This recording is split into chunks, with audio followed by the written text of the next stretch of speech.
नारद जी कह रहे हैं कि एक बार मैं पृथ्वी पर विचरण कर रहा और विचरण करते हुए मैं सब स्थानों पर गया हूं जिन्हें लोग देव तीर्थ कहते हैं, ऋषि तीर्थ कहते हैं। मैं सभी जगहों पर गया है। नारद जी कहते अहम तो पृथ्वी या तो ज्ञात सर्वोत्तमामिति पुष्करम च प्रयागम च काशीं गोदावरीं तथा। पृथ्वी पे गया परंतु मुझे कुछ भी ऐसा सुंदर सुदृश्य नजर नहीं आया है। कैसा?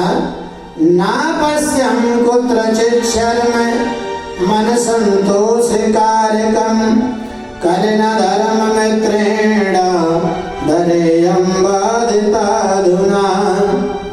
महाराज वर्णन आया है कि ऐसा दृश्य नजर नहीं आया कहीं भी। कैसा? जिससे मन को प्रसन्नता प्राप्त हो, मन हमारा प्रसन्न है जाए, ऐसा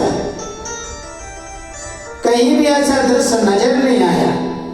और जब नजर नहीं आया तो देवर्षि नारद जी कहते हैं मैं भ्रमण किए सभी तीर्थों में, पुष्करम च प्रयागम च काशीं गोदावरीं तथा।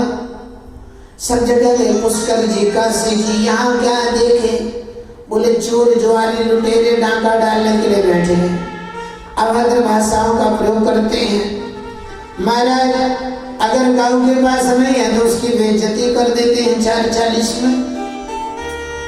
ये नहीं देखते इसके मन के ऊपर क्या बीत रही होगी।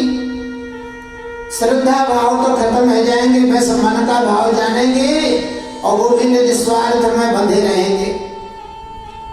श्रीदेव ऋषि नारद जी महाराज कहते हैं कि मैंने घरों में भी देखा है, तीर्थों के अतिरिक्त जो लोगों के जनमानस का जो निज निवास स्थान है वो भी हमने देखा है। बोले वहां क्या देखा? बोले वहां देखा है आज का जो युवक है ये वयोवृद्ध लोगों को सम्मान नहीं देता है।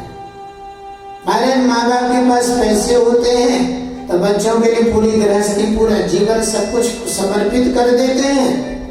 लेकिन जब वही पैसा माँ बाप लोगों के जीवन में कोई आवश्यकता होती है और माँ बाप अगर बच्चों से मांगे और बच्चे कहते हैं हमारे पास तो है ही नहीं, हम कहाँ से दें, खर्चा ही पूरे नहीं हो रहे हैं, अरे बड़ी मुश्किल हो गया पैसा कमाना, काम धंधा ही बंद है तो भाई दादा कहाँ से लाए? कोई बात नहीं बेटा, हमारा भगवान ख्याल रखेगा। अरे माँ तुम तो नाराज हो गए, दादा तुम तो नाराज हो गए, है नहीं ना इसलिए कोई बात नहीं बेटा।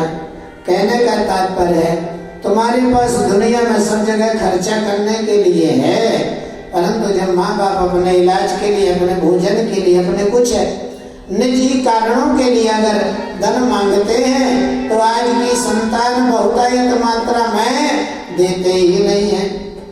अच्छा 100 में से 10 लोगों ने दिए तो कोई दिया थोड़ी होता है। ऐसी हमारी कार्य प्रणाली हो कि हम कम से कम अपने बुजुर्ग लोगों को देते रहे। अच्छा एक और बात बताएं, बुरा मत मानना, नरे लोगों को ब्यूटी पार्लर का पैसा नहीं मिले तो मंदिर में प्रसाद लेने नहीं आते, बुरा मत मानना। नरे लोगों को अच्छे कपड़े नहीं मिले ना तो राखी बांधने पियर नहीं जानो, मायके नहीं जाना भाई, अच्छे कपड़े नहीं है, लोग क्या कहेंगे, एक पिछले बाल वाली साड़ी लेके आ गई है क्या? एक और बात बताइए, खर्चे का विस्तार हम लोग कर रहे हैं। हमारे यहाँ वैसे बात बताएं, जिंदगी में जो खर्चा है उसको सीमित करें, असीमित नहीं।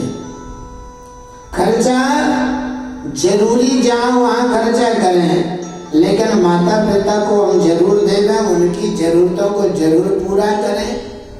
एक बार एक भैया कहने लगे हमारे बाबूजी को समझाओ ना। हमने कहा क्या हुआ? अरे ये बीड़ी बहुत ज्यादा पीते हैं। तो मैंने कहा बाबूजी बीड़ी पीते हुए कितने साल हो गए? बोले 40 साल हो गए। तो मैंने कहा लगभग उस समय आपके पिताजी भी होंगे जब आप बीड़ी पीते थे? बोले हाँ। तो आपके पिताजी ने भी आपको मना किया होगा, नाना बीड़ी मत पी बेटा, बीड़ी मत पिया कर। तो आपने बीड़ी पीना बंद किया उस समय? बोले नहीं किया है, नहीं किया, आज तक पी रहे। जब आपने अपने बाप की नहीं सुनी तो आप मेरी क्या सुनेंगे? बोलो राधे राधे। अब आप उस चीज के आदी हो गए हैं, अब आपसे नहीं छूटने वाली। छूटे अगर भगवान छुटाए तो मेरे कहने से मैं क्यों दोष का भागी बनूं, मैं क्यों पाप का भागीदार बनूं?